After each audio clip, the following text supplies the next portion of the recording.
എല്ലാ പ്രിയപ്പെട്ട ഉദ്യോഗാർത്ഥികൾക്കും ടാലന്റ് അക്കാദമിയുടെ മറ്റൊരു കറണ്ട് അഫയേഴ്സ് ക്ലാസ്സിലേക്ക് സ്വാഗതം. ഇന്ന് നമ്മൾ ചർച്ച ചെയ്യുന്നത് ഓഗസ്റ്റ് 12-ാം തീയതിയിലെ പ്രധാന ആനുകാലിക സംഭവങ്ങളും അനുബന്ധ വിവരങ്ങളുമാണ്. നമുക്ക് ക്ലാസ്സിലേക്ക് കടക്കാം.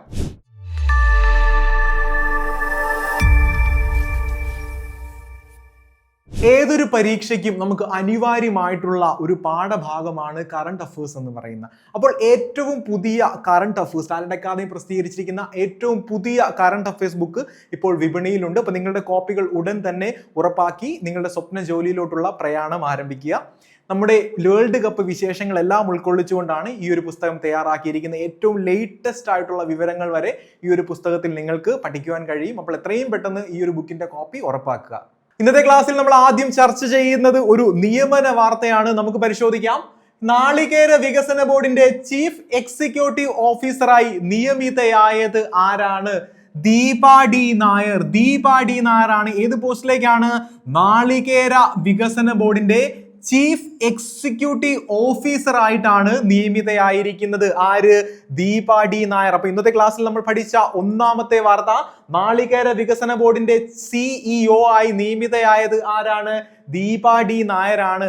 കേരള സ്റ്റേറ്റ് ഫിലിം ഡെവലപ്മെന്റ് കോർപ്പറേഷനിൽ 7 വർഷക്കാലം മാനേജിംഗ് ഡയറക്ടറായി സേവനം അനുഷ്ഠിച്ചതും ആര് തന്നെയായിരുന്നു? ദീപ ഡി നായർ ആയിരുന്നു. പക്ഷെ നമ്മൾ ചർച്ച ചെയ്ത പോയിന്റ് എന്തായിരുന്നു? നാളികേര വികസന ബോർഡിന്റെ CEO ആയി നിയമിതയായത് ആരാണ്? ദീപ ഡി നായർ. നമുക്ക് മറ്റൊരു വാർത്തയിലേക്ക് പോവാം. സംസ്ഥാന കർഷക അവാർഡ് 2025 പ്രഖ്യാപിച്ചിരിക്കുന്നു. അത് പ്രഖ്യാപിച്ചിരിക്കുന്നത് 2026-ലാണ്. അപ്പൊ 2025-ലെ സംസ്ഥാന കർഷക അവാർഡ് പ്രഖ്യാപിച്ചിരിക്കുന്നു. അതിലെ ഏറ്റവും പ്രധാനപ്പെട്ട ഒരു പുരസ്കാരമാണ് നമ്മൾ ആദ്യം ചർച്ച ചെയ്യുന്നത്. കാർഷിക മേഖലയിലെ സമഗ്ര സംഭാവനയ്ക്കുള്ള ഉമ്മൻചാണ്ടി സ്മാരക കർഷക അവാർഡ് ലഭിച്ചത് ആർക്കാണ്? ചെറുവയൽ രാമനാണ്. ചെറുവയൽ രാമനാണ്. ഏത് പുരസ്കാരമാണ്? ഉമ്മൻചാണ്ടി സ്മാരക കർഷക അവാർഡ് ലഭിച്ചിരിക്കുന്നത്. ഇനി എന്തിനാണ് ഈ ഒരു പുരസ്കാരം നൽകുന്നത്? കാർഷിക മേഖലയിലെ സമഗ്ര സംഭാവനയ്ക്ക്. അപ്പോൾ നമ്മൾ പഠിച്ച പോയിന്റ് എന്താണ്? കാർഷിക മേഖലയിലെ സമഗ്ര സംഭാവനയ്ക്കുള്ള ഉമ്മൻചാണ്ടി സ്മാരക കർഷക അവാർഡ് ആർക്ക് ലഭിച്ചു? പത്മശ്രീ ജേതാവ് കൂടിയായ ചെറുവയൽ രാമന് ലഭിച്ചിരിക്കുന്നു. മറ്റൊരർത്ഥത്തിൽ പറഞ്ഞാൽ പ്രഥമ ഉമ്മൻചാണ്ടി സ്മാരക കർഷക അവാർഡ് ആർക്കാണ് ലഭിച്ചത്? ചെറുവയൽ രാമന്. പ്രഥമ ഉമ്മൻചാണ്ടി സ്മാരക കർഷക അവാർഡ് ആർക്ക് ലഭിച്ചിരിക്കുന്നു? ചെറുവയൽ രാമൻ. സംസ്ഥാന കർഷക അവാർഡിന്റെ മറ്റു വിശേഷങ്ങൾ കൂടെ നമുക്ക് ചർച്ച ചെയ്താലോ? സംസ്ഥാന കാർഷിക അവാർഡിലെ ശ്രീ സി അച്യുതമേനോൻ സ്മാരക അവാർഡ് ലഭിച്ച ബ്ലോക്ക് പഞ്ചായത്തും ഗ്രാമപഞ്ചായത്തും ഏതാണ്? നമുക്ക് പഠിക്കാം. മറ്റൊരു പ്രധാനപ്പെട്ട അവാർഡാണ്. സി അച്യുതമേനോൻ സ്മാരക അവാർഡ് ലഭിച്ചത് കൊടുവള്ളി ബ്ലോക്ക് പഞ്ചായത്തിനാണ്. കൊടുവള്ളി ബ്ലോക്ക് പഞ്ചായത്തിനാണ് ശ്രീ അച്യുതമേനോൻ സ്മാരക അവാർഡ് ലഭിച്ചത്. കൊടുവള്ളി ബ്ലോക്ക് പഞ്ചായത്തിന് മാത്രമാണോ? അല്ല, ഉളിക്കൽ ഗ്രാമപഞ്ചായത്തിനും ഈ പുരസ്കാരം ലഭിച്ചു. ഈ ഗ്രാമപഞ്ചായത്തും ഈ ബ്ലോക്ക് പഞ്ചായത്തും ചേർന്നാണ് ഈ ഒരു പുരസ്കാരം പങ്കിട്ടത്. ഏത് പുരസ്കാരം? സി അച്യുതമേനോൻ സ്മാരക അവാർഡ് കൊടുവള്ളി ബ്ലോക്ക് പഞ്ചായത്തിന് ലഭിച്ചു, ഉളിക്കൽ ഗ്രാമപഞ്ചായത്തിന് ലഭിച്ചു. 5 ലക്ഷം രൂപ വീതമാണ് ഈ 2 തദ്ദേശ സ്വയംഭരണ സ്ഥാപനങ്ങൾക്കും ലഭിക്കുന്നത്. ഇനി മറ്റൊരു പ്രധാനപ്പെട്ട പുരസ്കാരമാണ് സിബി കല്ലിങ്കൽ സ്മാരക കർഷകോത്തമ പുരസ്കാരം. ഏതാണ്? സിബി കല്ലിങ്കൽ സ്മാരക കർഷകോത്തമ പുരസ്കാരം ആർക്കാണ് ലഭിച്ചത്? രാജനാരായണൻ. തിരുവില്ലാമല സ്വദേശിയായ രാജനാരായണനാണ് മറ്റൊരു പ്രധാനപ്പെട്ട അവാർഡായ സിബി കല്ലിങ്കൽ സ്മാരക കർഷകോത്തമ പുരസ്കാരം ലഭിച്ചത്. ആർക്കാണ്? രാജനാരായണൻ. സി അച്യുതമേനോൻ സ്മാരക അവാർഡ് കൊടുവള്ളി ബ്ലോക്ക് പഞ്ചായത്തിനും ഉളിക്കൽ ഗ്രാമപഞ്ചായത്തിനും ലഭിച്ചു. അതുപോലെ സിബി കല്ലിങ്കൽ സ്മാരക കർഷകോത്തമ പുരസ്കാരം ആർക്ക് ലഭിച്ചു? രാജനാരായണൻ. ഇനി കേര കേസരി പുരസ്കാരം ആർക്കാണ് ലഭിച്ചതെന്ന് നമുക്ക് നോക്കാം. KK സേവ്യറിനാണ് കേര കേസരി പുരസ്കാരം ലഭിച്ചത്. ആർക്കാണ്? KK Xavier. 2 ലക്ഷം രൂപയാണ് അദ്ദേഹത്തിന് സമ്മാന തുകയായി ലഭ്യമാവുന്നത്. അതുപോലെ VV രാഘവൻ സ്മാരക അവാർഡ് ആർക്കാണ് ലഭിച്ചത്? തിരുവല്ല കുറ്റൂർ കൃഷിഭവനാണ് ലഭിച്ചിരിക്കുന്നത്. ഏതാണ്? VV രാഘവൻ സ്മാരക അവാർഡ് തിരുവല്ല കുറ്റൂർ കൃഷിഭവന് ലഭിച്ചിരിക്കുന്നു. ഇനി കർഷക തിലകം വനിതാ അവാർഡ് ആർക്കാണ് ലഭിച്ചത്? സാവിത്രി K. കാസർഗോഡ് സ്വദേശിയായ സാവിത്രി കെ ആണ് കർഷക തിലകം വനിതാ അവാർഡ് സ്വന്തമാക്കിയിരിക്കുന്നത്. ഈ ഒരു പോയിന്റിൽ നമ്മൾ പഠിച്ചത് ഏതൊക്കെയാണ്? കേരകേസരി പുരസ്കാരം ആർക്ക് ലഭിച്ചു? K Xavier. കേരകേസരി പുരസ്കാരം കെ സേവിയർ, മറന്നു പോകരുത്. വി രാഘവൻ സ്മാരക അവാർഡ് കുറ്റൂർ കൃഷിഭവൻ, തിരുവല്ല കുറ്റൂർ കൃഷിഭവന് ലഭിച്ചു. അതുപോലെ കർഷക തിലകം പുരസ്കാരം ആർക്ക് ലഭിച്ചു? കാസർഗോഡ് സ്വദേശിനിയായ സാവിത്രി കെയ്ക്കാണ് കർഷക തിലകം പുരസ്കാരം ലഭിച്ചിരിക്കുന്നത്. മറ്റൊരു പ്രധാനപ്പെട്ട അവാർഡ് കെ വിശ്വനാഥൻ മിത്ര നികേതൻ നെൽ കതിർ അവാർഡാണ്. ആർക്കാണ് ലഭിച്ചത്? പാലക്കാട് നെന്മേനി നെൽ ഉൽപാദക പാടശേഖര സമിതിക്കാണ് ഈ ഒരു പുരസ്കാരം ലഭിച്ചിരിക്കുന്നത്. പാലക്കാട് നെന്മേനി നെൽ ഉൽപാദക പാടശേഖര സമിതിക്കാണ് ഈ ഒരു പുരസ്കാരം ലഭിച്ചിരിക്കുന്നത്. അതുപോലെ പൈതൃക കൃഷി, വിത്തു സംരക്ഷണം, വിളകളുടെ സംരക്ഷണം, ഈ കാറ്റഗറിയിൽ പുരസ്കാരം ലഭിച്ചിരിക്കുന്നത് ഗോട്ടിയാർ കണ്ടി ഉന്നതിക്കും അഗളി ഉന്നതിക്കുമാണ്. പൈതൃക കൃഷി, വിത്തു സംരക്ഷണം, വിളകളുടെ സംരക്ഷണം, ഗോട്ടിയാർ കണ്ടി ഉന്നതി, അതുപോലെ അഗളി, ഇവർക്കാണ് ഈ ഒരു കാറ്റഗറിയിൽ ഈ ഒരു പുരസ്കാരം ലഭിച്ചിരിക്കുന്നത്. ഏത് കാറ്റഗറിയാണ്? പൈതൃക കൃഷി, വിത്തു സംരക്ഷണം, വിളകളുടെ സംരക്ഷണം. അതുപോലെ തന്നെ ജൈവ കർഷകൻ, ഏറ്റവും മികച്ച ജൈവ കർഷകനുള്ള പുരസ്കാരം ആർക്കാണ് ലഭിച്ചത്? ഷാജഹാൻ വി.വൈ. കൊടുങ്ങല്ലൂർ സ്വദേശിയായ ഷാജഹാൻ വി.വൈക്കാണ് ജൈവ കർഷകനുള്ള പുരസ്കാരം ലഭിച്ചിരിക്കുന്നത്. യുവ കർഷകനായി തെരഞ്ഞെടുത്തത് ഹാഷിഖ് കെയിനെയാണ്. വയനാട് സ്വദേശിയായ ഹാഷിഖ് കെയ്ക്കാണ് ഏറ്റവും മികച്ച യുവ കർഷകനുള്ള പുരസ്കാരം. ഹരിത മിത്ര പുരസ്കാരം ആർക്ക് ലഭിച്ചു? രജീഷ് കെ, കണ്ണൂർ സ്വദേശിയായ രജീഷ് കെയ്ക്കായിരുന്നു ഹരിത മിത്ര പുരസ്കാരം ലഭിച്ചത്. അപ്പോൾ നമ്മൾ പഠിച്ച ജൈവ കർഷകൻ ഏറ്റവും മികച്ച ജൈവ കർഷകനുള്ള പുരസ്കാരം ആർക്കാണ്? ഷാജഹാൻ വി.വൈക്കാണ്. യുവ കർഷകനായിട്ട് തിരഞ്ഞെടുത്തതോ ഹാഷിഖ് കെയിനെയുമായിരുന്നു. അതുപോലെ ഹരിത മിത്ര പുരസ്കാരം രജീഷ് കെയ്ക്കും ലഭിച്ചു. അവാർഡുമായി ബന്ധപ്പെട്ട പ്രധാനപ്പെട്ട പോയിന്റുകൾ ഇനിയുമുണ്ട്. ഹൈടെക് കർഷകനുള്ള പുരസ്കാരം ലഭിച്ചത് ആർക്കായിരുന്നു? പുഷ്പഹാസ് പിക്കായിരുന്നു സംസ്ഥാനത്തെ ഏറ്റവും മികച്ച ഹൈടെക് കർഷകനുള്ള പുരസ്കാരം ലഭിച്ചത്. ഇനി കർഷക ജ്യോതി പുരസ്കാരം ലഭിച്ചത് ആർക്കായിരുന്നു? കിഷോർ വിക്കായിരുന്നു. കർഷക ജ്യോതി പുരസ്കാരം ആർക്ക് ലഭിച്ചു? കിഷോർ വിക്ക് ലഭിച്ചിരുന്നു. ഇനി സംസ്ഥാനത്തെ ഏറ്റവും മികച്ച തേനീച്ച കർഷകനുള്ള അവാർഡ് സ്വന്തമാക്കിയത് അനീഷ് കെ പി ആണ്. അനീഷ് കെ പിക്കായിരുന്നു സംസ്ഥാനത്തെ ഏറ്റവും മികച്ച തേനീച്ച കർഷകനുള്ള പുരസ്കാരം ലഭിച്ചത്. അദ്ദേഹം മലപ്പുറം സ്വദേശിയാണ്. പുരസ്കാര തുക ഞാൻ ബ്രാക്കറ്റിൽ ഉൾപ്പെടുത്തിയിട്ടുണ്ട്. അതുപോലെ മട്ടുപ്പാവ് കൃഷിയിൽ ആരാണ് അവാർഡ് സ്വന്തമാക്കിയത്? ഈ ഒരു കാറ്റഗറിയിൽ ഈ പുരസ്കാരം സ്വന്തമാക്കിയത് അനിത എം കാസിമിനാണ് ഏറ്റവും മികച്ച മട്ടുപ്പാവ് കൃഷിക്കുള്ള സംസ്ഥാന കർഷക പുരസ്കാരം ലഭിച്ചിരിക്കുന്നത്. അതുപോലെ ഉദ്യാന ശ്രേഷ്ഠ മറ്റൊരു പ്രധാനപ്പെട്ട അവാർഡാണ് ഡോളി വർഗീസിനായിരുന്നു ഉദ്യാന ശ്രേഷ്ഠ പുരസ്കാരം ലഭിച്ചത്. ഞാൻ ഒരിക്കൽ കൂടി ആവർത്തിക്കാം, ഏറ്റവും മികച്ച ഹൈടെക് കർഷകനായിട്ട് തെരഞ്ഞെടുത്തത് പുഷ്പഹാസ് PA ആണ്. അതുപോലെ കർഷക ജ്യോതി പുരസ്കാരം ആർക്ക് ലഭിച്ചു? കിഷോർ വിക്കാണ് കർഷക ജ്യോതി പുരസ്കാരം ലഭിച്ചത്. ഇനി സംസ്ഥാനത്തെ ഏറ്റവും മികച്ച തേനീച്ച കർഷകനുള്ള പുരസ്കാരം ആർക്കാണ് ലഭിച്ചത്? അനീഷ് കെ പിക്കാണ് സംസ്ഥാനത്തെ ഏറ്റവും മികച്ച തേനീച്ച കർഷകനുള്ള പുരസ്കാരം ലഭിച്ചത്. മട്ടുപ്പാവ് കൃഷി അനിത എം കാസിം. അതുപോലെ ഉദ്യാന ശ്രേഷ്ഠ പുരസ്കാരം ആർക്ക് ലഭിച്ചു? ഡോളി വർഗീസിനും ലഭിച്ചു. അപ്പോൾ ഇന്നത്തെ ഈ ഒരു ക്ലാസ്സിൽ നമ്മൾ പ്രധാനമായി നമ്മൾ ചർച്ച ചെയ്തത് സംസ്ഥാന കർഷക അവാർഡിനെ പറ്റിയിട്ടായിരുന്നു. 2025 സംസ്ഥാന കർഷക അവാർഡാണ് നമ്മൾ ചർച്ച ചെയ്തത്. ഇത് 2026 പ്രഖ്യാപിച്ചത്. ഇനി വരാനിരിക്കുന്ന പ്രധാനപ്പെട്ട പരീക്ഷകളിൽ ഒന്നാണ് high court assistant. Objective type questions ഉണ്ട്, അതുപോലെ ഡിസ്ക്രിപ്റ്റീവ് ടൈപ്പ് ക്വസ്റ്റ്യൻസും ഉണ്ട്. അപ്പം ഈ ഒരു പരീക്ഷയ്ക്ക് തയ്യാറെടുക്കാനുള്ള ഒരു perfect rank file talent publications പുറത്തിറക്കിയിട്ടുണ്ട്. അപ്പോൾ എത്രയും പെട്ടെന്ന് ഈ ഒരു പുസ്തകം സ്വന്തമാക്കി, പൂർണ്ണമായും മുൻവർഷ ചോദ്യങ്ങളെ ആധാരമാക്കി സിലബസ് അധിഷ്ഠിതമായിട്ടാണ് ഈ ഒരു പുസ്തകം തയ്യാറാക്കിയിരിക്കുന്നത്. അപ്പോൾ നിങ്ങളുടെ കോപ്പികൾ ഉടൻ തന്നെ സ്വന്തമാക്കി ഈ ഒരു പരീക്ഷയ്ക്ക് നല്ല രീതിയിൽ തയ്യാറെടുക്കുക. ഇന്നത്തെ ക്ലാസ്സിൽ നമ്മൾ ചർച്ച ചെയ്യുന്ന മറ്റൊരു പുരസ്കാര വാർത്ത, 2026 ഓഗസ്റ്റിൽ ലോക ആരോഗ്യ സംഘടനയുടെ ദക്ഷിണേന്ത്യൻ മേഖലയിലെ പബ്ലിക് ഹെൽത്ത് ചാമ്പ്യൻ പുരസ്കാരത്തിന് അർഹനായ ഇന്ത്യക്കാരൻ ആരാണ്? ഡോക്ടർ കെ സുരേഷ് കുമാറിനാണ് ഈ ഒരു പുരസ്കാരം ലഭിച്ചിരിക്കുന്നത്. ഏതാണ് ആ പുരസ്കാരം?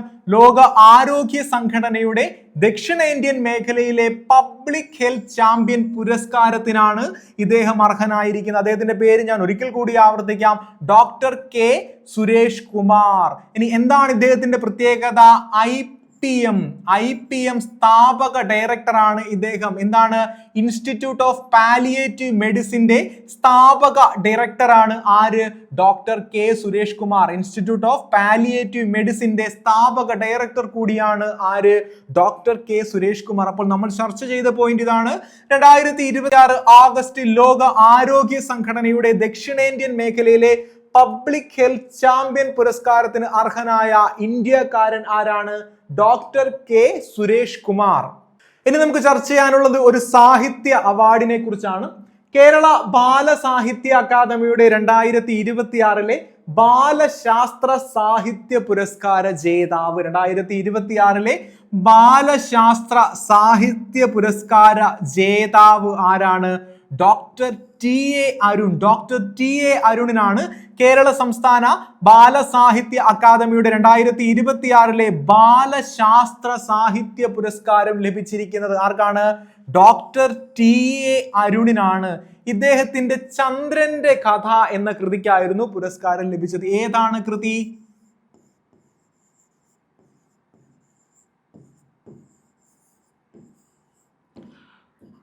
ഡോക്ടർ ടി എ അരുണിന്റെ ചന്ദ്രന്റെ കഥ എന്ന എന്ന ബുക്കിനായിരുന്നു ഈ ഒരു പുരസ്കാരം ലഭിച്ചത്. അപ്പോൾ നമ്മൾ ചർച്ച ചെയ്ത പോയിന്റ് ഇത്രയേ ഉള്ളൂ. കേരള ബാലസാഹിത്യ അക്കാദമിയുടെ 2026 ബാലശാസ്ത്ര സാഹിത്യ പുരസ്കാര ജേതാവ് ആരാണ്? Doctor T A Arun. ഇദ്ദേഹത്തിന്റെ ചന്ദ്രന്റെ കഥ എന്ന കൃതിക്കായിരുന്നു ഇദ്ദേഹത്തിന് ഈ ഒരു പുരസ്കാരം ലഭിച്ചത്. മറ്റൊരു വാർത്തയിലേക്ക് കടക്കാം. 2026 ആഗസ്റ്റിൽ ജംനലാൽ ബജാജ് പുരസ്കാരത്തിന് അർഹനായത് ആര്? ഏത് പുരസ്കാരമാണ്? ജംനലാൽ ബജാജ് പുരസ്കാരത്തിന് അർഹനായത് ആരാണ്? ഡോക്ടർ ജേക്കബ് പുളിക്കൻ. ഡോക്ടർ ജേക്കബ് പുളിക്കനാണ് ജംനലാൽ ബജാജ് പുരസ്കാരത്തിന് അർഹനായത്. 20 ലക്ഷം രൂപയാണ് ഇദ്ദേഹത്തിന് ലഭിക്കുന്നത്. ഈ ഒരു പുരസ്കാരത്തിലൂടെ ഇദ്ദേഹത്തിന് 20 ലക്ഷം രൂപയാണ് ലഭിക്കുന്നത്. ഇനി ജംനലാൽ ബജാജ് പുരസ്കാരത്തിന്റെ പ്രത്യേകത എന്താണ്? ഗാന്ധി മാർഗത്തിൽ സഞ്ചരിക്കുന്ന ആളുകൾക്ക് ലഭിക്കുന്ന പരമോന്നതമായ പുരസ്കാരമാണ് എന്ത്? ജംനലാൽ ബജാജ് പുരസ്കാരം. ഗാന്ധി മാർഗത്തിൽ സഞ്ചരിക്കുന്ന ആളുകൾക്ക് ലഭിക്കുന്ന പരമോന്നതമായ, ഗാന്ധിയന്മാർക്ക് ലഭിക്കുന്ന പരമോന്നത പുരസ്കാരമാണ് ഏത്? ജംനലാൽ ബജാജ് പുരസ്കാരം. അത് ആർക്ക് ലഭിച്ചു? ഡോക്ടർ ജേക്കബ് പുളിക്കന് ലഭിച്ചിരിക്കുന്നു. ഗാന്ധി സെന്റർ ഫോർ റൂറൽ ഡെവലപ്മെന്റിന്റെയും ഗാന്ധി ദർശന്റെയും സ്ഥാപക ഡയറക്ടറാണ് ആര്? ഡോക്ടർ ജേക്കബ് പുളിക്കൻ. ഏതിന്റെയൊക്കെയാണ്? ഗാന്ധി സെന്റർ ഫോർ റൂറൽ ഡെവലപ്മെന്റിന്റെയും ഗാന്ധി ദർശന്റെയും സ്ഥാപക ഡയറക്ടറാണ് ആര്? ഡോക്ടർ ജേക്കബ് പുളിക്കൻ. എന്താണ് അദ്ദേഹത്തിന്റെ വാർത്താ പ്രാധാന്യം? ജംനലാൽ ബജാജ് പുരസ്കാരത്തിന് അദ്ദേഹം അർഹനായിരിക്കുന്നു. അപ്പോൾ നമ്മൾ പഠിച്ച പോയിന്റ് എന്തായിരുന്നു? 2026 ജംനലാൽ ബജാജ് പുരസ്കാരത്തിന് അർഹനായത് ആരാണ്? ഡോക്ടർ ജേക്കബ് പുളിക്കൻ. മറ്റൊരു വാർത്തയിലേക്ക് പോവാം. 2026 നാദശ്രീ പുരസ്കാര ജേതാവ് ആരാണ്? 2026 നാദശ്രീ പുരസ്കാര ജേതാവ് ആരാണ്? KS ചിത്ര. ഗായികയായ KS ചിത്രയ്ക്കാണ് 2026 നാദശ്രീ പുരസ്കാരം ലഭിച്ചിരിക്കുന്നത്. ശ്രീകണ്ഠേശ്വരം ക്ഷേത്ര യോഗമാണ് ഈ ഒരു അവാർഡ് ഏർപ്പെടുത്തിയിരിക്കുന്നത്. ഏതാണ്? ശ്രീകണ്ഠേശ്വരം ക്ഷേത്ര യോഗമാണ് ഈ ഒരു പുരസ്കാരം ഏർപ്പെടുത്തിയിരിക്കുന്നത്. 1 ലക്ഷം രൂപയും ശില്പവും പ്രശസ്തി പത്രവും അടങ്ങുന്നതാണ് ഈ ഒരു പുരസ്കാരം. എന്താണ്? 1 ലക്ഷം രൂപയുണ്ടാവും, പ്രശസ്തി പത്രവും ശില്പവും ഈ ഒരു അവാർഡിന് ഒപ്പമുണ്ടാവും. അപ്പോൾ 2026 നാദശ്രീ പുരസ്കാരം ആർക്കാണ് ലഭിച്ചത്? KS ചിത്ര. ആരാണ് ഈ അവാർഡ് ഏർപ്പെടുത്തിയിരിക്കുന്നത്? ശ്രീകണ്ഠേശ്വരം ക്ഷേത്രയോഗം. മറ്റൊരു പ്രധാനപ്പെട്ട അവാർഡ് വിശേഷം കൂടെ നമുക്ക് ചർച്ച ചെയ്യാം. 2026 കോവളം കവികൾ സാഹിത്യ പുരസ്കാരം നേടിയത് ആരാണ്? ഡോക്ടർ VS ശർമ്മയാണ് 2026 കോവളം കവികൾ സാഹിത്യ പുരസ്കാരം നേടിയിരിക്കുന്നത്. ഈ അവാർഡ് ഏർപ്പെടുത്തിയിരിക്കുന്നത് കോവളം കവികൾ സ്മാരക സമിതിയാണ്. കോവളം കവികൾ സ്മാരക സമിതി ഏർപ്പെടുത്തിയിരിക്കുന്ന 2026 കോവളം കവികൾ സാഹിത്യ പുരസ്കാരം നേടിയത് ആരാണ്? ഡോക്ടർ VS ശർമ്മയാണ്. 11,111 രൂപയും പ്രശസ്തി പത്രവും ശില്പവും അടങ്ങുന്നതാണ് ഈ ഒരു പുരസ്കാരം. പുരസ്കാര തുക എത്രയാണ്? 11,111 രൂപയും പ്രശസ്തി പത്രവും ശില്പവും അടങ്ങുന്നതാണ് ഈ ഒരു പുരസ്കാരം. അപ്പോൾ നമ്മൾ പഠിച്ച മറ്റൊരു പുരസ്കാര വാർത്തയായിരുന്നു 2026 കോവളം കവികൾ സാഹിത്യ പുരസ്കാരം നേടിയത് ആരാണ്? Doctor VS Sharma. ഒരു പുസ്തകവുമായി ബന്ധപ്പെട്ട വാർത്ത നമുക്ക് ചർച്ച ചെയ്യാം.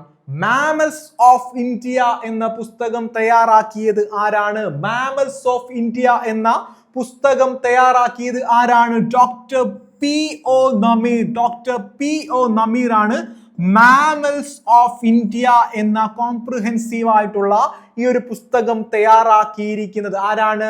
Doctor PO Nameer. കാർഷിക സർവകലാശാലയിലെ വന്യജീവി വകുപ്പ് മേധാവിയാണ് ആര്? Doctor PO Nameer. അതുപോലെ തന്നെ ഇദ്ദേഹത്തോടൊപ്പം ഈ ഒരു പുസ്തകത്തിന്റെ കോ റൈറ്റർ ആയിട്ടുള്ള വ്യക്തിയുടെ പേര് നമ്മൾ ഓർത്തെടുക്കേണ്ടേ? AJT ജോൺ സിംഗ്.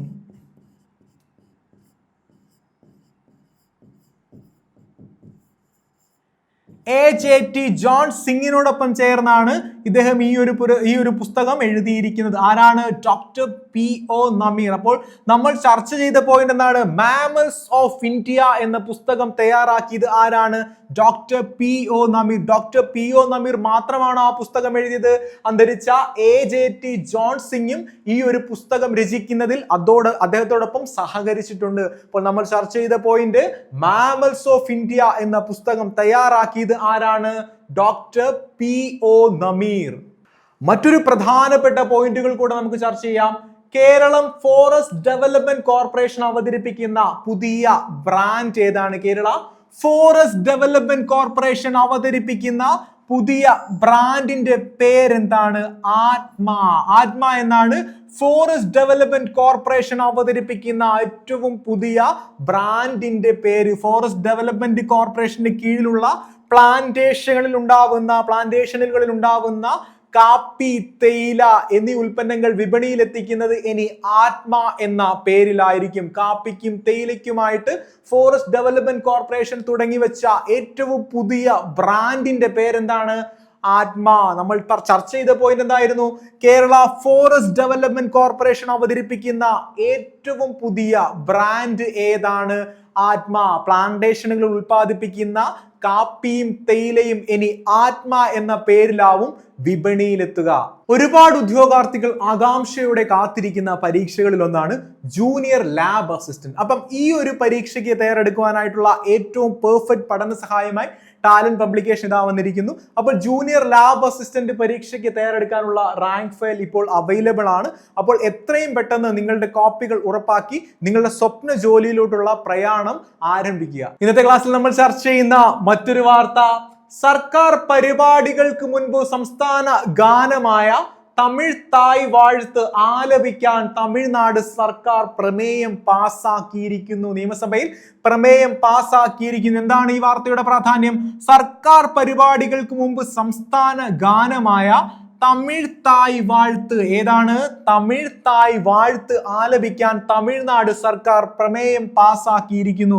അപ്പോൾ തമിഴ് തായ് വാഴ്ത്ത്, സംസ്ഥാന ഗാനമായ തമിഴ് തായ് വാഴ്ത്ത് ആലപിക്കാൻ, സർക്കാർ പരിപാടികൾക്ക് മുൻപ് ആലപിക്കാനായിട്ടുള്ള പ്രമേയമാണ് തമിഴ്നാട് സർക്കാർ നിയമസഭയിൽ പാസാക്കിയിരിക്കുന്നത്. ഇനി ഈ തമിഴ് തായ് വാഴ്ത്ത് എഴുതിയത് ആരാണെന്ന് നമുക്ക് പഠിക്കേണ്ടേ? മനോന്മണീയം സുന്ദരം പിള്ളയാണ് തമിഴ് തായ് വാഴ്ത്ത് സംസ്ഥാന ഗാനമായ, തമിഴ്നാടിന്റെ സംസ്ഥാന ഗാനമായ തമിഴ് തായ് വാഴ്ത്ത് എഴുതിയതാരാണ്? മനോന്മണീയം സുന്ദരം പിള്ള. ഇനി ഇതിന് സംഗീതം നൽകിയതാരാണ്? ഇത് ചിട്ടപ്പെടുത്തിയതാരാണ്? MS വിശ്വനാഥൻ. ആരാണ്? MS വിശ്വനാഥൻ.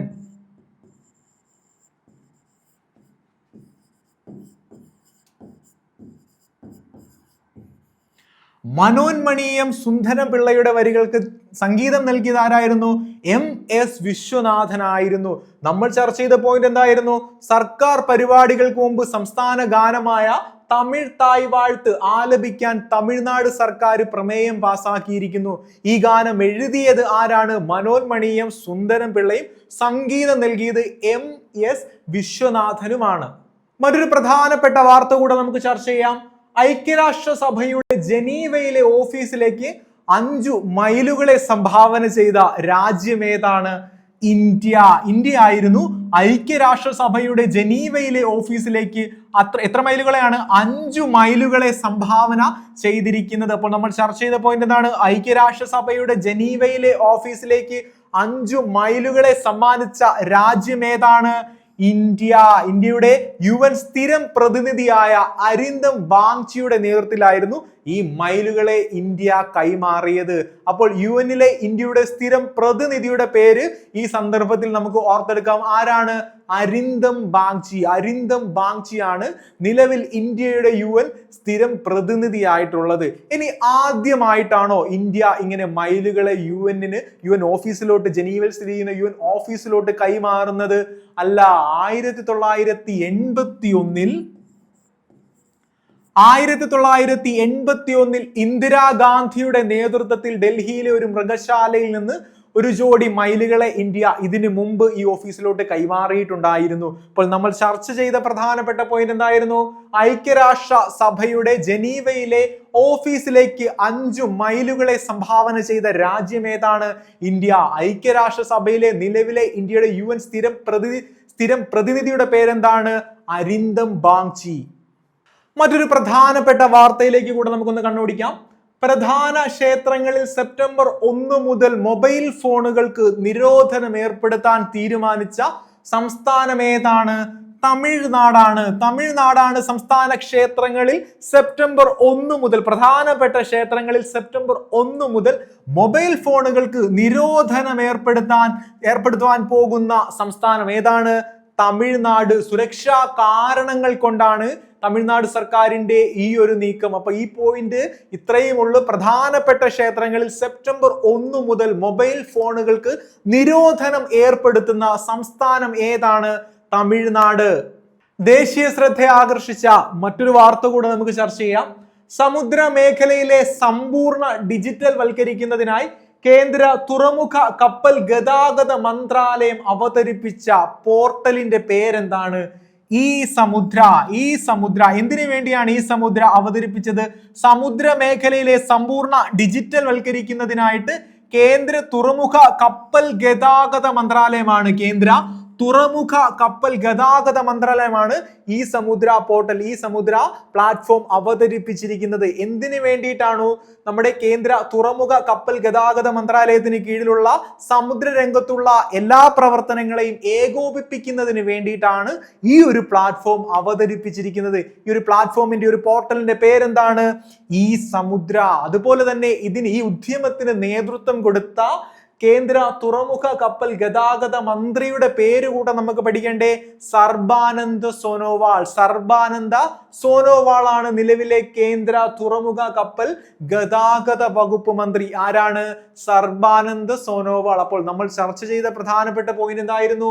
സമുദ്ര മേഖലയിലെ സമ്പൂർണ്ണ ഡിജിറ്റൽ വൽക്കരിക്കുന്നതിനായി കേന്ദ്ര തുറമുഖ കപ്പൽ ഗതാഗത മന്ത്രാലയം അവതരിപ്പിച്ച പ്ലാറ്റ്ഫോം ഏതാണ്? ഈ സമുദ്ര. മറ്റൊരു വാർത്തയിലേക്ക് കടക്കാം. 2026 ഓഗസ്റ്റിൽ ഭൂചലനമുണ്ടായ ലാറ്റിൻ അമേരിക്കൻ രാജ്യം ഏതാണ്? കൊളംബിയയിലായിരുന്നു 2026 ഓഗസ്റ്റിൽ ഭൂചലനമുണ്ടായത്. റിക്ടർ സ്കെയിലിൽ 7.4 തീവ്രത രേഖപ്പെടുത്തിയ ഭൂചലനമാണ് ഉണ്ടായത്. നമുക്ക് കാണുമ്പോഴറിയാം ആ ഒരു സൂചിക 7.4 റിക്ടർ സ്കെയിലിൽ രേഖപ്പെടുത്തിയ തീവ്രതയുള്ള ഒരു ഭൂകമ്പമായിരുന്നു. നിരവധി ആളുകൾക്ക് ജീവൻ നഷ്ടപ്പെട്ടു. അപ്പോൾ 2026 ഓഗസ്റ്റിൽ ഭൂചലനമുണ്ടായ ലാറ്റിൻ അമേരിക്കൻ രാജ്യം ഏതാണ്? കൊളംബിയ. കായിക രംഗത്ത് നിന്നുള്ള ഒരു വാർത്തയാണ് നമ്മൾ അടുത്തതായി ചർച്ച ചെയ്യുന്നത്. 2026 വനിതാ ഏഷ്യ കപ്പ് ക്രിക്കറ്റിന്റെ വേദി എവിടെയാണ്? യുഎഇയിൽ വെച്ചാണ് 2026 വനിതാ ഏഷ്യ കപ്പ് ക്രിക്കറ്റ് സംഘടിപ്പിക്കുന്നത്. എവിടെ വെച്ചാണ്? യുഎഇയിൽ വെച്ചാണ്. അതുപോലെ തന്നെ ഓഗസ്റ്റ് 28 മുതലാണ് ഈ ഒരു ടൂർണമെന്റ് ആരംഭിക്കുന്നത്. ഏത് ടൂർണമെന്റ് ആണ്? വനിതാ ഏഷ്യ കപ്പ് ക്രിക്കറ്റ്. അപ്പോൾ 2026 വനിതാ ഏഷ്യ കപ്പ് ക്രിക്കറ്റിന്റെ വേദി എവിടെയാണ്? യുഎഇ. കായിക രംഗത്തു നിന്നുള്ള മറ്റൊരു വാർത്ത നമുക്ക് പരിശോധിച്ചാലോ. T20 ക്രിക്കറ്റിൽ ഏറ്റവും അധികം റൺസ് നേടിയ താരം ആരാണ്? T20 ക്രിക്കറ്റിൽ ഏറ്റവും അധികം റൺസ് നേടിയ താരം ആരാണ്? ഇംഗ്ലണ്ടിന്റെ താരമായ ജോസ് ബട്ട്ലർ ആണ് T20 ക്രിക്കറ്റിൽ ഏറ്റവും അധികം റൺസ് നേടിയ താരം. വെസ്റ്റ് ഇന്ത്യൻ താരമായിരുന്ന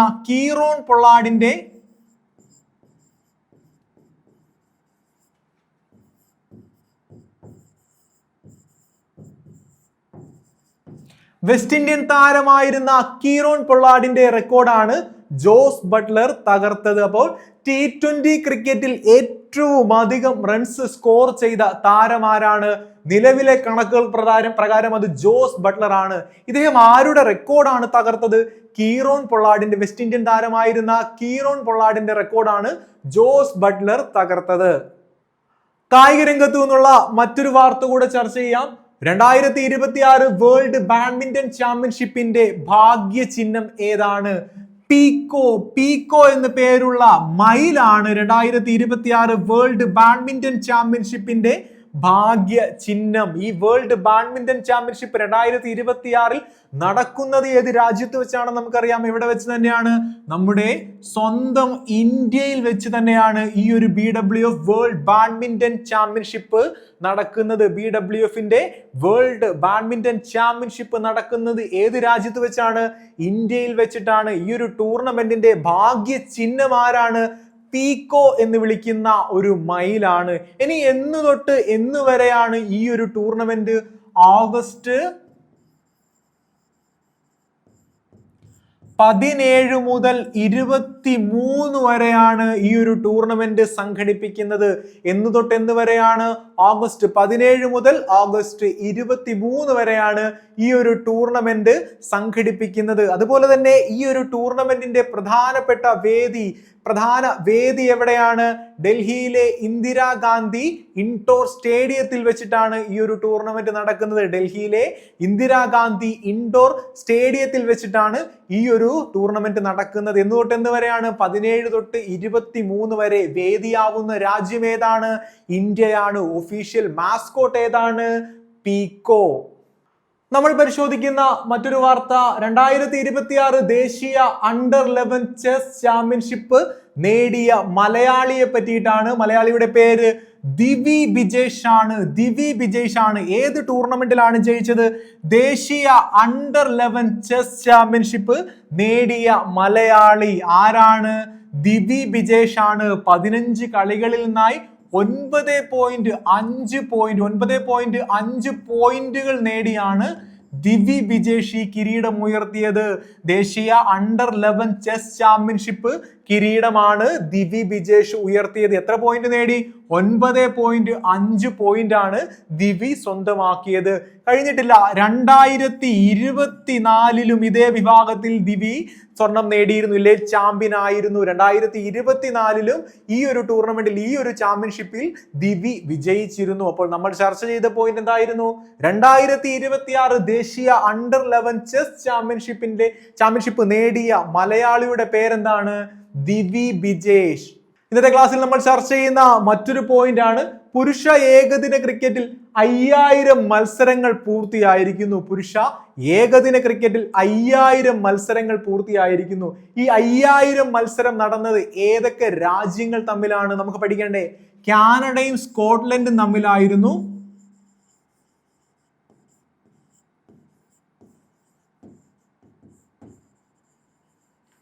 കാനഡയും സ്കോട്ട്ലൻഡും തമ്മിലായിരുന്നു പുരുഷ ഏകദിന ക്രിക്കറ്റിലെ 5000 മത്സരങ്ങൾ പൂർത്തിയായ ആ ഒരു ഗെയിം നടന്നത്. ഏതൊക്കെ രാജ്യങ്ങൾ തമ്മിലായിരുന്നു? കാനഡയും സ്കോട്ട്ലൻഡും തമ്മിൽ. 1971 ആദ്യ ODI നടന്നത്. 1971 ആദ്യത്തെ ഏകദിന മത്സരങ്ങൾ നടന്നത്. അതൊക്കെ ഏത് രാജ്യങ്ങൾ തമ്മിലാണ് അതിൽ ഏറ്റുമുട്ടിയത്? ഇംഗ്ലണ്ടും ഓസ്ട്രേലിയയും തമ്മിലായിരുന്നു ആദ്യ ഏകദിന മത്സരത്തിൽ ഏർപ്പെട്ടത്. അത് ഏത് വർഷമായിരുന്നു? 1971 ഈ ഒരു മത്സരം നടന്നത്. ഏറ്റുമുട്ടിയ രാജ്യങ്ങൾ ഏതൊക്കെയായിരുന്നു?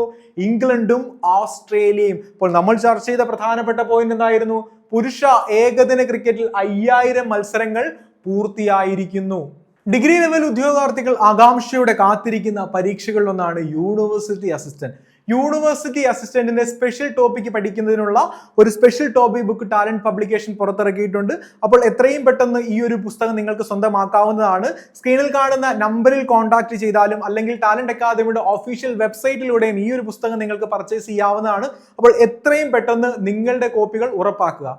ഇന്നത്തെ ക്ലാസ്സിൽ നമ്മൾ ചർച്ച ചെയ്ത പ്രധാനപ്പെട്ട പോയിന്റുകൾ ഒരിക്കൽ കൂടെ നമുക്ക് ഓർത്തെടുത്താലോ. നമ്മുടെ റാപ്പിഡ് റിവിഷന്റെ ടൈമാണ്. നാളികേര വികസന ബോർഡിന്റെ ചീഫ് എക്സിക്യൂട്ടീവ് ഓഫീസറായി നിയമിതയായത് ആരായിരുന്നു എന്നാണ് നമ്മൾ ആദ്യം പഠിച്ചത്. ദീപ ഡി നായർ. ആരാണ്? ദീപ ഡി നായർ ആണ് നാളികേര വികസന ബോർഡിന്റെ CEO ആയി നിയമിതയായത്. അതുപോലെ കാർഷിക മേഖലയിലെ സമഗ്ര സംഭാവനയ്ക്കുള്ള ഉമ്മൻചാണ്ടി സ്മാരക കർഷക അവാർഡ് ആർക്കാണ് ലഭിച്ചത്? ചെറുവയൽ രാമൻ. പിന്നീട് നമ്മൾ ചർച്ച ചെയ്തത് ശ്രീ അച്യുത മേനോൻ സ്മാരക അവാർഡ് കൊടുവള്ളി ബ്ലോക്ക് പഞ്ചായത്തും ഉളിക്കൽ ഗ്രാമപഞ്ചായത്തും പങ്കിട്ടു എന്ന പ്രസ്താവനയായിരുന്നു. പിന്നീട് നമ്മൾ ചർച്ച ചെയ്തത് സിബി കല്ലിങ്കൽ സ്മാരക കർഷകോത്തമ പുരസ്കാരം ആർക്ക് ലഭിച്ചു എന്നാണ് നമ്മൾ പഠിച്ചത്. രാജനാരായണൻ. തിരുവല്ലാമിലെ സ്വദേശിയായ രാജനാരായണനായിരുന്നു സിബി കല്ലിങ്കൽ സ്മാരക കർഷകോത്തമ പുരസ്കാരം ലഭിച്ചത്. നമ്മൾ പഠിച്ച മറ്റൊരു വാർത്ത 2026 ഓഗസ്റ്റിൽ ലോക ആരോഗ്യ സംഘടനയുടെ ദക്ഷിണേന്ത്യൻ മേഖലയിലെ പബ്ലിക് ഹെൽത്ത് ചാമ്പ്യൻ പുരസ്കാരത്തിന് അർഹനായ ഇന്ത്യക്കാരനെ പറ്റിയിട്ടായിരുന്നു. ഇപ്പോൾ നമുക്കറിയാം അദ്ദേഹത്തിന്റെ പേര് ഡോക്ടർ കെ സുരേഷ് കുമാർ. അതുപോലെ കേരള ബാലസാഹിത്യ അക്കാദമിയുടെ 2026 ബാലശാസ്ത്ര സാഹിത്യ പുരസ്കാര ജേതാവിന്റെ പേര് നമ്മൾ പഠിച്ചിരുന്നു. Doctor TA Arun. നമ്മൾ ചർച്ച ചെയ്ത മറ്റൊരു പോയിന്റ് ആയിരുന്നു 2026 ഓഗസ്റ്റിൽ ജംനലാൽ ബജാജ് പുരസ്കാരത്തിന് അർഹനായ വ്യക്തിയുടെ പേര് ഡോക്ടർ ജേക്കബ് പുളിക്കൻ. അതുപോലെ 2026 നാഥശ്രീ പുരസ്കാര ജേതാവിന്റെ പേര് നമ്മൾ പഠിച്ചിരുന്നു. KS ചിത്ര. 2026 കോവളം കവികൾ സാഹിത്യ പുരസ്കാരം നേടിയ വ്യക്തിയുടെ പേര് നമ്മൾ പഠിച്ചിരുന്നു. Doctor VS Sharma. പിന്നീട് നമ്മൾ പഠിച്ചത് മാമൽസ് ഓഫ് ഇന്ത്യ എന്ന പുസ്തകം തയ്യാറാക്കിയത് ആരായിരുന്നു എന്നാണ്. PO Sameer. Kerala forest development corporation അവതരിപ്പിക്കുന്ന പുതിയ ബ്രാൻഡിന്റെ പേരും ഇന്നത്തെ ക്ലാസ്സിൽ നമ്മൾ ചർച്ച ചെയ്തിരുന്നു. നമുക്കറിയാം അത് ആത്മ എന്നാണ്. സർക്കാർ പരിപാടികൾക്ക് മുമ്പ് സംസ്ഥാന ഗാനമായ തമിഴ് തായ് വാഴ്ത്ത് ആലപിക്കണമെന്ന് തമിഴ്നാട് സർക്കാർ പ്രമേയം പാസാക്കിയ കാര്യം ഇന്നത്തെ ഈ ക്ലാസ്സിൽ നമ്മൾ ചർച്ച ചെയ്തിരുന്നു. അതുപോലെ തന്നെ ഐക്യരാഷ്ട്രസഭയുടെ ജനീവയിലെ ഓഫീസിലേക്ക് 5 മൈലുകളെ സമ്മാനിച്ച രാജ്യം ഏതാണെന്ന് നമ്മൾ പഠിച്ചിരുന്നു. ഇന്ത്യ. പ്രധാന ക്ഷേത്രങ്ങളിൽ സെപ്റ്റംബർ 1 മുതൽ മൊബൈൽ ഫോണുകൾക്ക് നിരോധനം ഏർപ്പെടുത്തുന്ന സംസ്ഥാനത്തിന്റെ പേര് നമ്മൾ പഠിച്ചു. ഏതാണ്? തമിഴ്നാട്.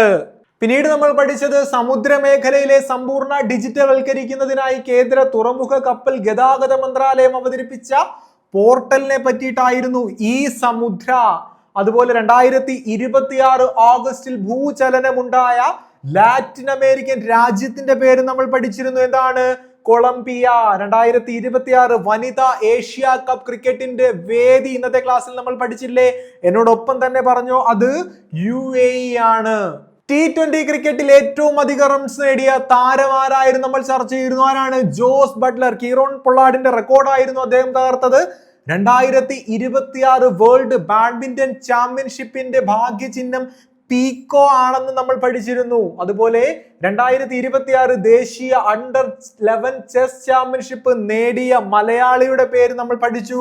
എന്നോടൊപ്പം തന്നെ പറഞ്ഞു അത് ദിവി ബിജേഷ്. അതുപോലെ പുരുഷ ഏകദിന ക്രിക്കറ്റിൽ 5000 മത്സരങ്ങൾ പൂർത്തിയായ വിശേഷവും ഇന്നത്തെ ഈ ഒരു ക്ലാസ്സിൽ നമ്മൾ പങ്കുവച്ചിരുന്നു. ഒരുപാട് ഉദ്യോഗാർത്ഥികൾ ആകാംക്ഷയോടെ കാത്തിരിക്കുന്ന പരീക്ഷകളിലൊന്നാണ് LGS പരീക്ഷ.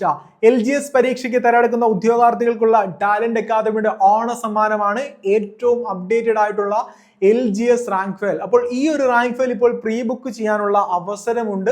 പൂർണ്ണമായി സിലബസ് അധിഷ്ഠിതമായി മുൻവർഷ ചോദ്യ പേപ്പറുകളെ ആധാരമാക്കിയിട്ടാണ് ഈ ഒരു പുസ്തകം തയ്യാറാക്കിയിരിക്കുന്നത്. അപ്പോൾ ടാലന്റ് അക്കാദമിയുടെ ഒഫീഷ്യൽ വെബ്സൈറ്റിലൂടെയും സ്ക്രീനിൽ കാണുന്ന നമ്പറിലൂടെയും ഈ ഒരു പുസ്തകം നിങ്ങൾക്ക് പ്രീ ബുക്ക് ചെയ്യാവുന്നതാണ്. അപ്പോൾ എത്രയും പെട്ടെന്ന് നിങ്ങളുടെ കോപ്പികൾ ഉറപ്പാക്കിയിട്ട് നിങ്ങളുടെ പഠനയാത്ര സുഗമമാക്കുക. കഴിഞ്ഞ ക്ലാസ്സുമായി ബന്ധപ്പെട്ട 2 ചോദ്യങ്ങൾ തരികയാണ്. ഉത്തരങ്ങൾ നിങ്ങൾ കമന്റ് ചെയ്യുക. ഒന്നാമത്തെ ചോദ്യം, ഒപ്ര ബോക്സ് എന്ന പുസ്തകം എഴുതിയത് ആര്? സാറ ജോസഫ്, KR മീര, ബെന്യാമിൻ, സുഭാഷ് ചന്ദ്രൻ. രണ്ടാമത്തെ ചോദ്യം, 2026 ഡിറാക് മെഡൽ ലഭിച്ച ഇന്ത്യൻ പ്രൊഫസർ ആര്? CNR Rao, Deepak Dar, Ashok Sen, K Sivan. Comment your answers. ഇനി കഴിഞ്ഞ ക്ലാസ്സിൽ നൽകിയിരുന്ന ചോദ്യങ്ങളുടെ ഉത്തരം കൂടെ നമുക്ക് ചർച്ച ചെയ്യാം. 2026 VT സ്മാരക ട്രസ്റ്റിന്റെ സാഹിത്യ പുരസ്കാരം ലഭിച്ചത് ആർക്കായിരുന്നു? ഓപ്ഷൻ ബി, PV ഷാജി കുമാറിനാണ് ഈ ഒരു പുരസ്കാരം ലഭിച്ചത്. സംസ്ഥാന ഭാഗ്യക്കുറിയുടെ ഫലം അറിയാൻ സംസ്ഥാന ഭാഗ്യക്കുറി വകുപ്പ് ആരംഭിച്ച മൊബൈൽ ആപ്ലിക്കേഷന്റെ പേരെന്താണ്? Kerala lottery official. ഇന്ന് നമ്മൾ ചർച്ച ചെയ്ത പോയിന്റുകൾ എല്ലാ പ്രിയപ്പെട്ടവർക്കും മനസ്സിലായി എന്ന് പ്രതീക്ഷിക്കുന്നു. അടുത്ത ക്ലാസ്സിൽ വീണ്ടും കാണാം. നന്ദി.